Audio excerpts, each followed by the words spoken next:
Ben ritrovati con l'informazione flash di New Sicilia.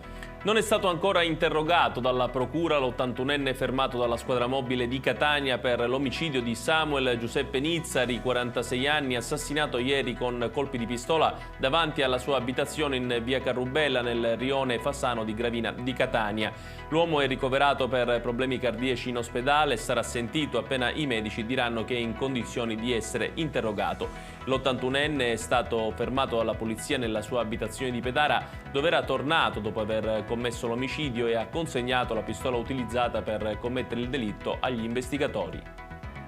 100 ordigni esplosivi per un peso complessivo di oltre 5.000 kg sono stati sequestrati dalla polizia di Catania. I botti erano su un tir che è stato bloccato nella zona commerciale di Valcorrente Belpasso. A conclusione dell'operazione la procura ha disposto il fermo dell'autista del mezzo, il napoletano Vincenzo Di Stasio di 39 anni, e denunciato in stato di libertà altre 3 persone. Il materiale sequestrato era privo di qualsiasi etichettatura o segno di riconoscimento. Secondo le prime indagini, i botti in minima parte erano destinati a ditte autorizzate di Zafferana, Giarre e Belpasso. Il fermato è stato condotto in carcere.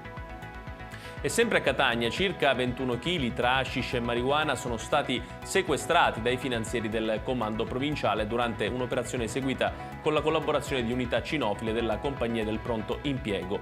La droga, che aveva un valore di mercato di oltre 165.000 euro, era nascosta nel vano portaattrezzi del rimorchio di un tir. Il camionista Corriere, un romano residente a Trecastagni, è stato fermato. Il provvedimento restrittivo emesso dalla Procura distrettuale di Catania è stato convalidato dal GIP. L'indagato è adesso in carcere.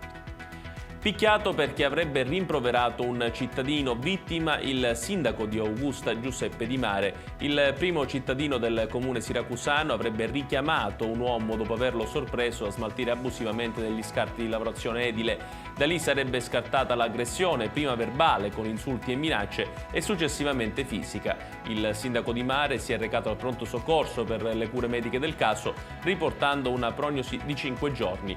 Dopo le dimissioni dal nosocomio si è relocato al locale commissariato per sporgere denuncia. Ed è tutto per questa edizione. Il prossimo appuntamento col TG Flash alle ore 14.